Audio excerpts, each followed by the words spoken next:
doing all of his songs. Doing all the time. It's out there in the reserve. I thought you would put it out there. You need to put it in there? Okay, Eddie. Okay. He will. Yes, ma'am. How you doing? I know you are.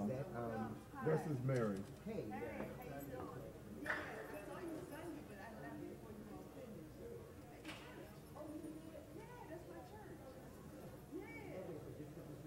Yeah, tell James Brown he needs to join my group. Yeah, I have a men's group. Oh, you should come. We did it. We've done an album. We're getting ready to. We rehearse on Monday evening and Saturday afternoon. Yeah, I didn't know what to say. Yeah, they were beautiful flyers. Oh, did you? Yeah, you should come and sing with us.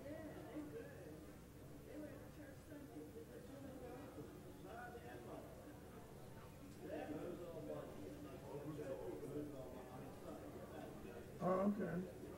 I'm gonna bring you a CD. We've made a CD. When we get ready for concerts, but we rehearse every other Saturday when we're not. Good morning. How are you? Trinity Presbyterian Church. It's like we have 25 members, and they're guys from all over the city. Right across the street from Mary's Church, up in Walbrook Junction. Right up the street from those guys. I'm gonna bring you a CD. I will bring you one down. Let's see. I don't have them. I'll get one today, and I'll give it to Mary.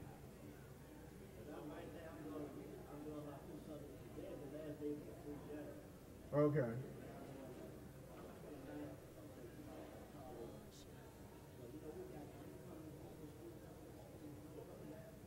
With no what? Really? Wow.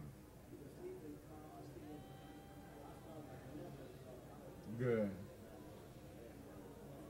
Well, let me know where to send the contribution.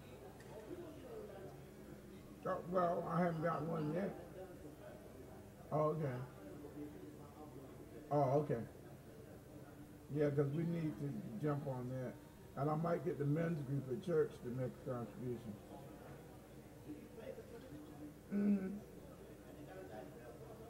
No, this isn't a church group. I don't have a choir period.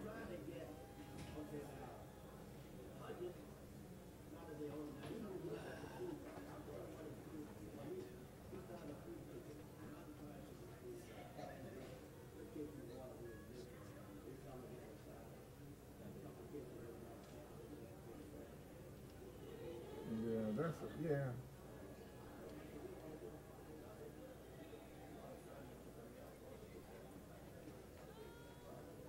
Yeah. Yeah. Okay. All right. Well, and if you don't get it from me, Mary has it. All you gotta do is I tell her.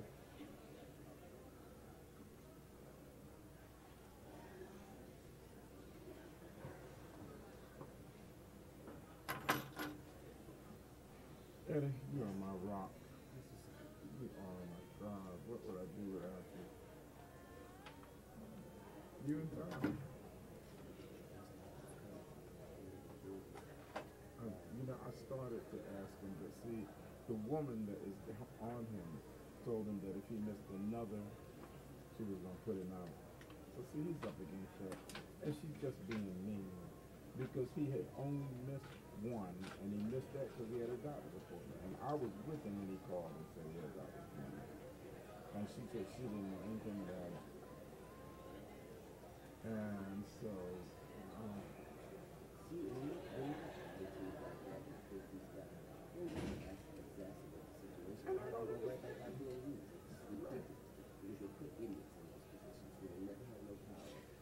and she came to to his room the other day and said, "What's wrong with this room?" Now I know I bought him a broom and a mop. He said, "Need a broom and a mop for his room." And he one day he said, "I gotta leave because I want to go get my room together." And I know he did. And she told him that he needed to do better with the room. Well, see, he's never tried. And see, stuff like that, you need that. Of course. See, how do you get there and talk to somebody like that? What's wrong with this thing? The best you can say, hey, guys, we got one in the house. Make sure you keep your rooms tidy. There will be But inspections turn for on his something. feet. So I know I'm sure. it might have been something on the floor. She's just here. And she's on him. Right. And he's getting weary. Yeah, because it could be, you could And see, the other thing is that, like I told him, I said, "Look, I understand why you're snapping at me, but it's not acceptable. I'm not going to let you do that because you're angry with somebody else." Well, that's his relief. And I said, "That's true, but I said, you have to learn how to control that. I'm not going to let you just stay in those things when you want." And I understand what is going on.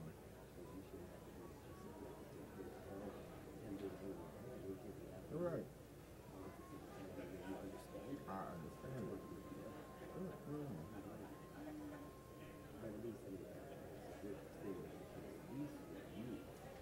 I'm all for that.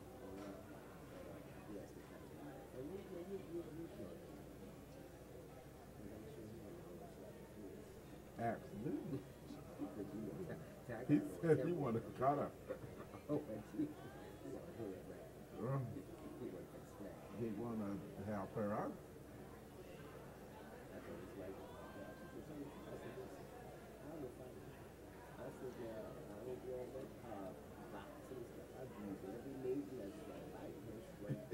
I said, but I'm gonna leave the skull. So every time you go take a shower, you gonna say that goddamn Mr. Eddie with my ass. That's nice to. Ain't nothing pretty about it. Just like I tell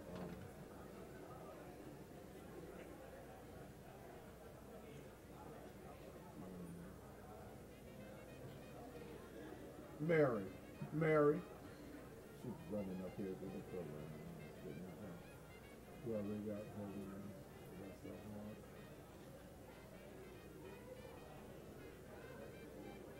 I was trying to tell you stop running because we had already gotten them. Oh, yes, I had put her script in the chair. Oh, okay. President, something. We're ready to get started. Where's your girl? Yeah, you know. They say she's on her way walking down, but we can't wait for her. So James may have to do it, or What? Oh, work out everything. Everything good? yeah. Okay. We're ready to go? Because I'm not dressed yet. We're ready. Eddie, you might have to start saying on your end. Hit the words on here. Okay, and then I tell you. Hey, is that mic on right there? Is that mic right Is it- Yes. It's on there. You want me to start the procession now? So not yet. Oh. How come Mary's not the bearer anymore?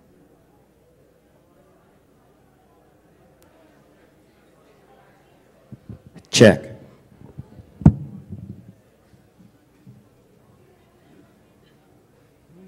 Okay, put on your glasses and make this $300. So that's not to say I wasn't. Check.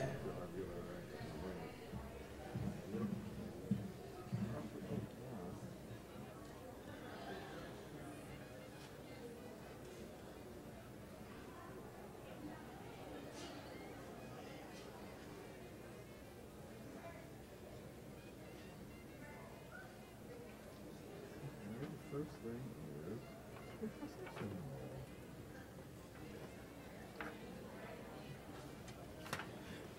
All right, Q, they're ready.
Greetings. Welcome to Coppin State University's Fall Convocation. I am pleased that all of you, students, faculty, university staff, alumni, and friends, are here today.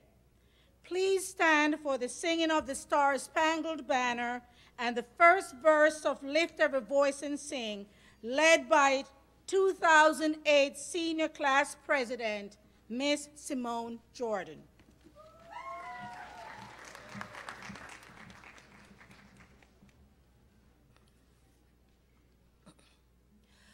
Oh, say, can you see by the dawn's early light what so proudly we've hailed at the twilight's last gleaming, whose broad stripes and bright stars through the perilous fight o'er the ramparts we watched were so gallantly streaming, and the rocket's red glare, the bombs bursting in air, gave proof through the night that our flag was still there. Oh, say, does that star-spangled banner yet wave o'er the land of the free and the home of the brave?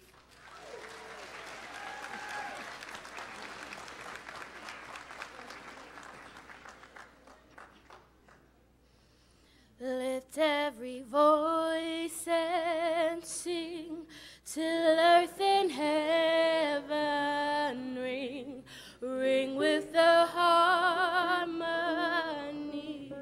of liberty. Let our rejoicing rise high as the listening skies. Let us march on down as the rolling sea. Sing a song full of the faith that the dark past has taught us. Sing a song full of the hope that the present has brought us. Facing the rising sun of our new day begun, let us march on till victory is won. Thank you. Very well done. Thank you, Ms. Jordan. You may be seated.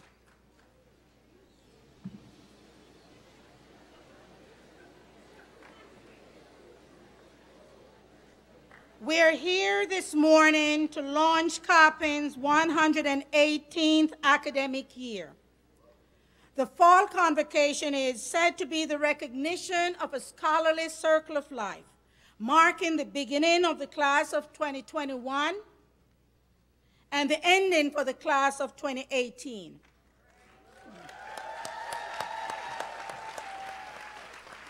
Class of 2021. We want you to know that we are here to support you through your academic endeavors. It is so important that you complete what you have started, and it is our role to help you to do just that. Class of 2018,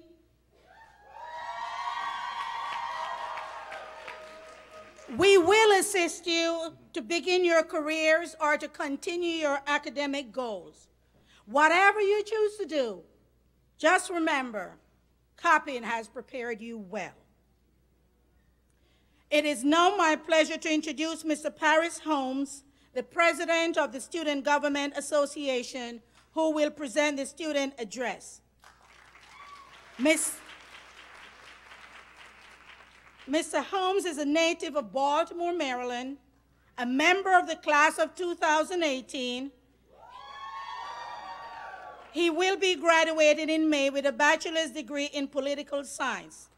Mr. Holmes' remarks will be followed by a musical selection from Mr. Eddie Satterfield, who will be accompanied by Mr. Hugh Carey. Mr. Holmes.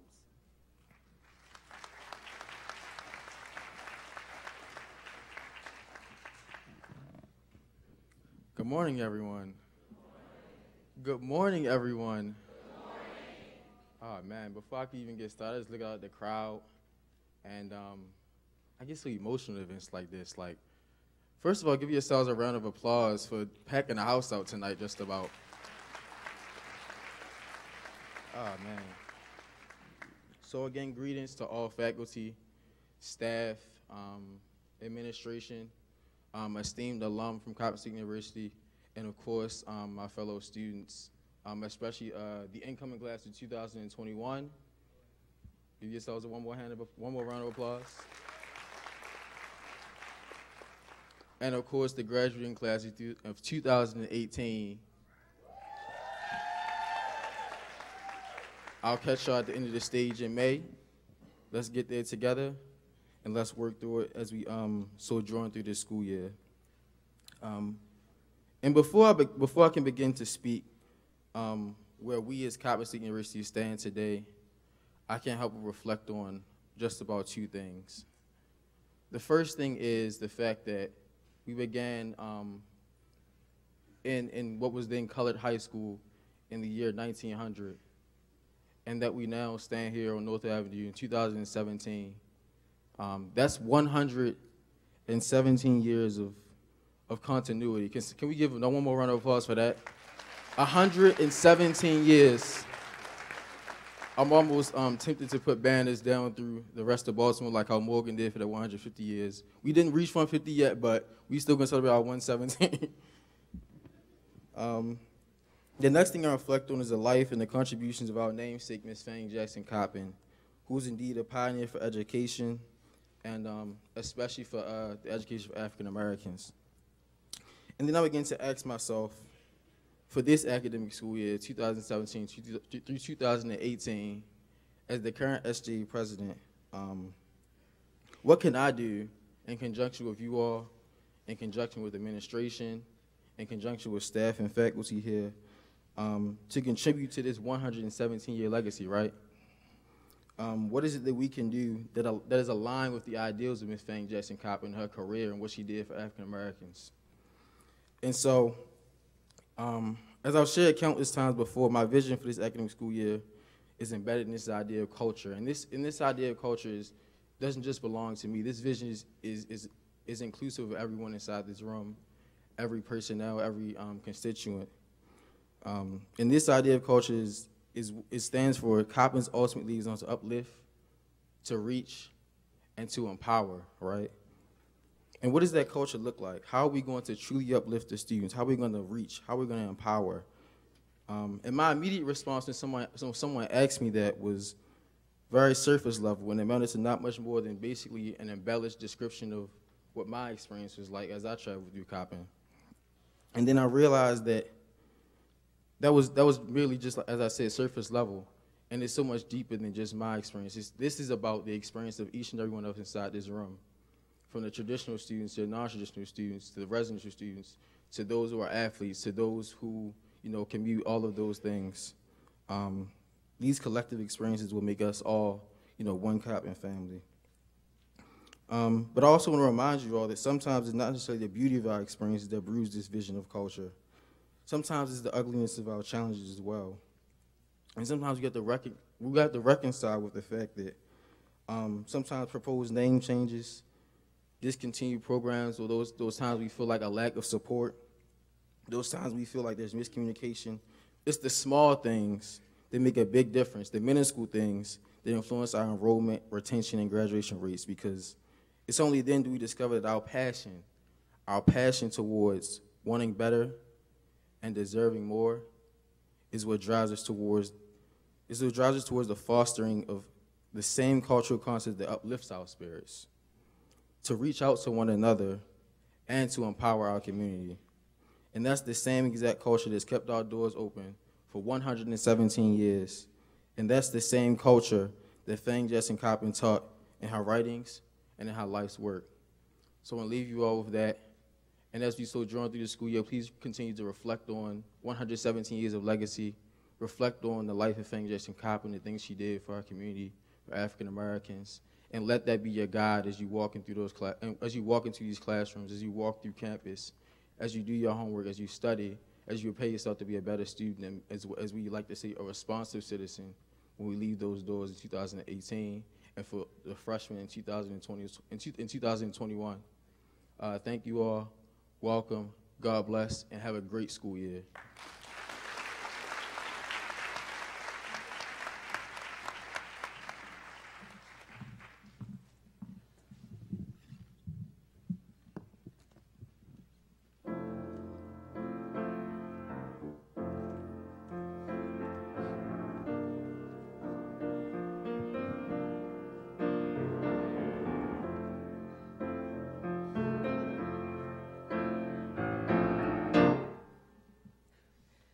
If you believe within your heart, you know that no one can change the path that you must go. Believe what you feel, and you know it's right, because the time will come around when you will say it's yours. Believe there's a reason to be. Believe you can float on air. Just know in your heart when you try, if you believe, I know you will. Believe in yourself right from the start. Believe in the magic that's inside your heart. Believe all these things, not just because I told you to. Just believe in yourself. You've got to believe in yourself. Believe in yourself as I believe in you.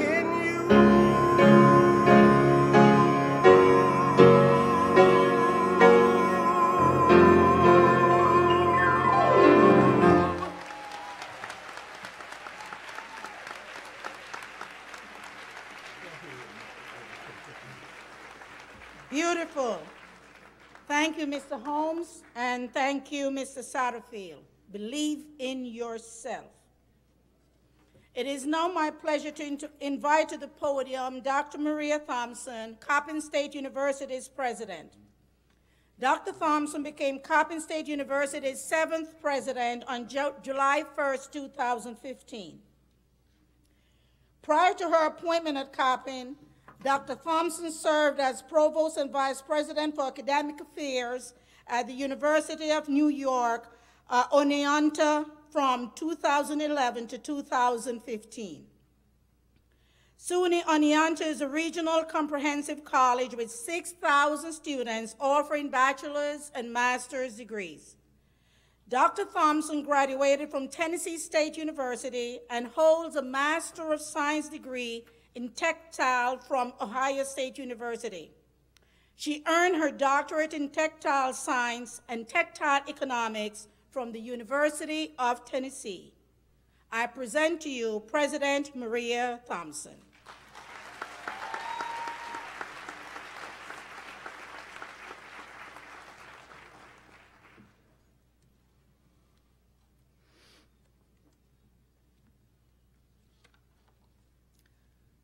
Good morning, Coppinites.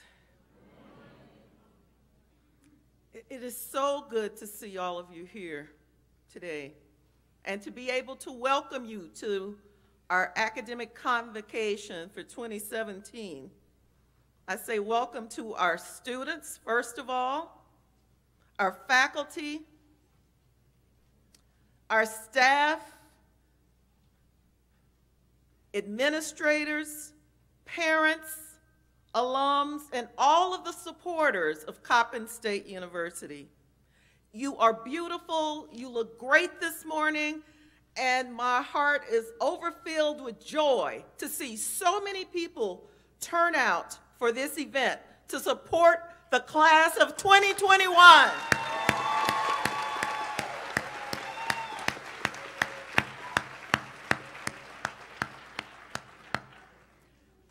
And also to begin the farewell, the bittersweet farewell to the class of 2018.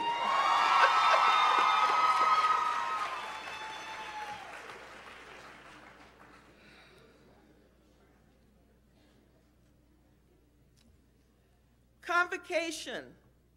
Now, those of you who were here last year, remember what I told you the word convocation means. Can anybody who's not a faculty member or staff member, who is a student who may have been here last year in the audience, can you tell us what convocation means?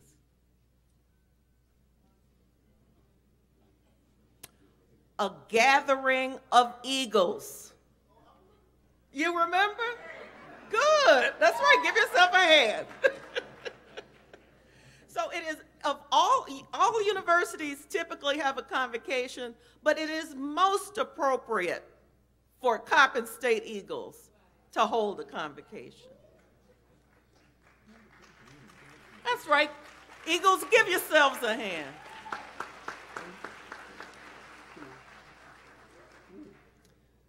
So convocation is a special time, a time for us to come together, not only to prepare for the year that is ahead of us, but to celebrate each other and to remind each other why we are here.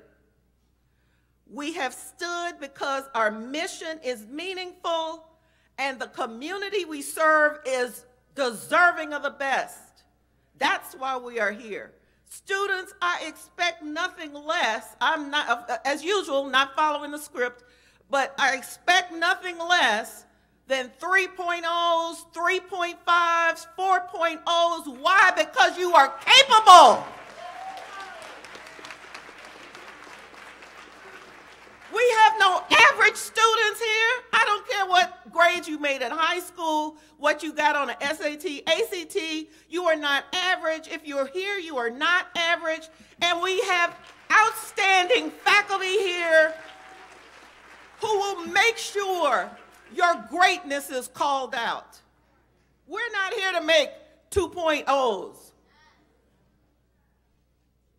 because you're capable of doing more than that, especially with all of these people around you who love you and support you and depend on you to be the generation to lead us out of the confusion we found ourselves in here today.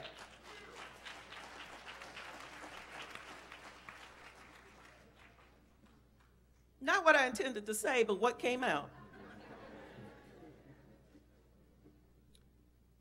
You are here to develop, to be your best and your highest self. Your best and your highest self within the context of a university, post-secondary education, higher education, college, whatever you want to call it. This is the context in which you have an opportunity to discover your gifts, develop your passions, and look inside yourself and find your true identity. Now, this year we're going to have a theme, or mini theme, basically, around identity. And you will be hearing more about this as the academic year unfolds. But I want to just start a little bit, just plant a few seeds. It could be said that you are looking for your truest self, so that you can not only be a blessing to yourself, but to be a blessing for others. Your education is not just for you. A lot of people put you here and are expecting great things from you.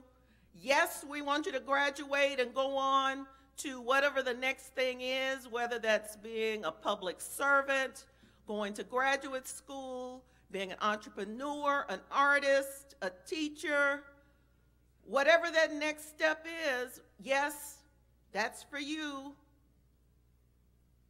But the world needs you. We need you to develop your best, your highest self, to find your true identity. So as you're on this academic journey to discover and develop yourself, it's good to look at the examples of others.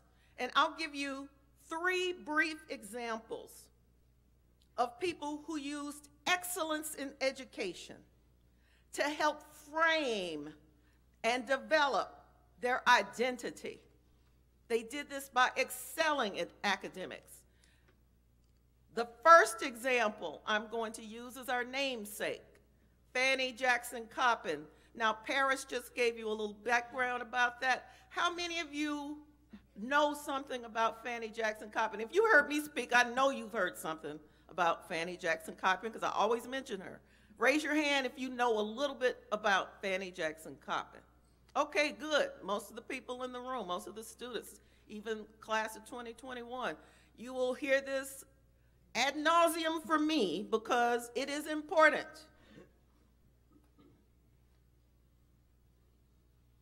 She was born a slave. When she was 12, her aunts put some money together, purchased her freedom. She was self-taught. I could go a long version, but I'm going to do a short version. Went on to Oberlin, became the second African-American woman to graduate with a bachelor's degree in the United States, the first African-American woman to be a school principal, the first African-American, male or female, to be a superintendent of a school district. And then even after she left education, she went on to be a missionary in South Africa and founded a school. While she was a student at Oberlin, in the evenings, she taught freed slaves to read. And if you read her writings, and I never come to the podium without her book at a special event, because I draw so much inspiration from her and her story. If you read her book, you see that she found her true identity internally. She said, I don't know where this came from because no one ever spoke it to me. It was a flame that was inside of me. Always wanted to learn and to educate others.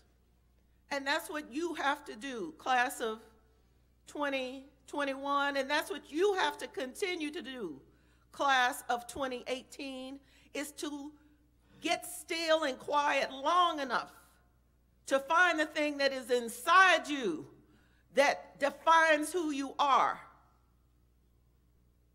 Turn off your phones long enough. Turn off the TV long enough. Turn out the negative chatter long enough to look inside and to listen, to find out who you are, and to develop who that person is. Fannie Jackson Coppin found that very early, and over time, in every chance she got, she developed that talent. Her identity, her passion, her expression of her highest self just happened to be in education. There are other examples. My second example, I grew up in Nashville, Tennessee, and I would go home after a day at school and turn on the radio, and I used to hear this voice, this announcer that sounded like a young girl. And it was a teenage girl who would, after school, she would leave school and she would go announce on the radio. I was intrigued. We would turn it on as young people because it's this person a few years older than we are announcing the news after school. When she became a little older, she went to college. She happened to go to the same university I attended for undergraduate, Tennessee State University. When she became a college student, just like Fannie Jackson Coppin, after hours, she did something she loved. She started giving the news on TV. And it was like, oh, that's that same young lady I used to hear on the radio when she was a teenager announcing. And then after she left Nashville, she came to Baltimore. And then I would, get snippets of what she was doing. Stayed here a few years. And then later, somebody said, you know that young lady as a teenager who used to read the news after school? Do you know she has her own TV show? By now you know who I'm talking about. Who is she? Oprah Winfrey. I would have never dreamed that she'd become a billionaire, but I tell you, when I was a child and she was a teenager and she was given the radio, announcing on the radio, I knew that young person had found herself. She had found her identity and how to express it through media. She went from radio to TV to her own talk show, to her own magazine, to her own network. It can happen, people. It can happen. But she loved to learn. She loved to read. She loved to write. She still does to this day. Has a book club named after her. She loves books. She found herself by excelling and developed herself by excelling in academics and applying her talents. Have one more example, and this is a surprise to this person. They don't know I'm about to call him to the podium. Dr. Leonte Lewis, please come.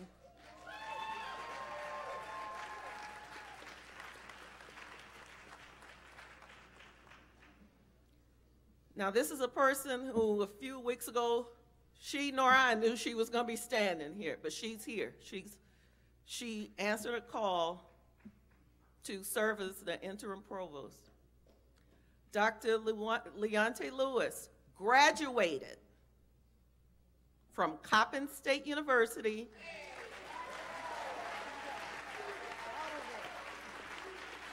in 1991, is that correct? Yes. Now, she's the chief academic officer. I'm not going to tell her whole story for her because you should engage her. You should engage her, students, listen, engage her, engage your faculty. They all have stories to tell you about how they got where they are. And they all have powerful stories. Even if I don't know them all, I can tell you they're powerful and will be inspirational. So Dr. Lewis graduated from Coppin State University. And I'm going to let her sit down in a minute. And you may be asking yourself, why is she wearing, you don't call this red, it's crimson. Because when you get your doctorate from Harvard,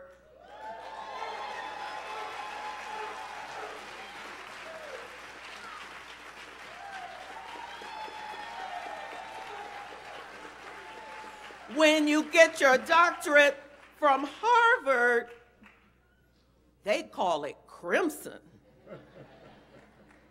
So you too, graduate of Coppin State University, you too can wear the crimson if you choose. But that's just one path.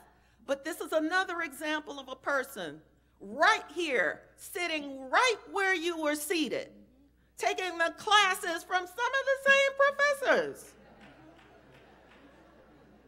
excelled in academics, and now wears the crimson.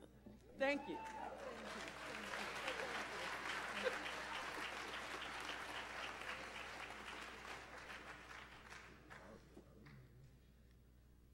So, in closing, every day before I come to work, I read an inspirational message. And always, it's fitting.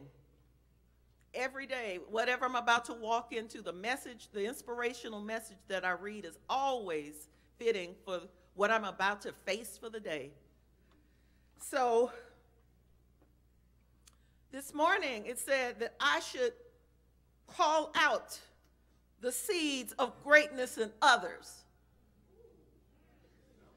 Isn't that something? I should call out the seeds of greatness in others by saying, I am proud of you. I love you.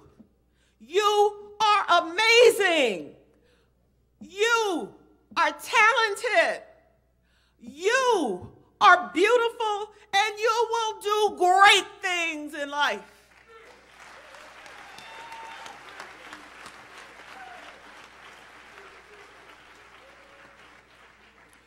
Coppin students, Coppin faculty, staff, administration, alums, supporters, all of these things about you are true. All of these things and more, much, much more. You have greatness in you. I love you. You are beautiful. You are talented. You are amazing. Have a great academic year.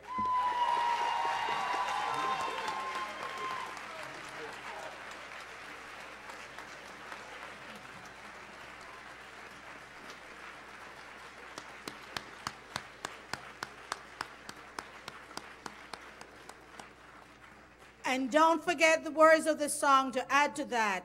If you believe, believe. Thank you so much, President Thompson, for that. I would like to thank all of you for coming out today. It's wonderful to see this number of students and faculty and staff here. Your presence means a great deal. May your academic year be a successful one. Please don't leave us yet. We'll be finished in just a few minutes. I ask you to please stand and join Mr. James Brown in the singing of the Alma Mater. Please stand.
before we dismiss, I'd like to ask all faculty to join us at the steps of the library for a photo opportunity. Will the audience please be seated and remain seated during the recessional? Thank you so very much.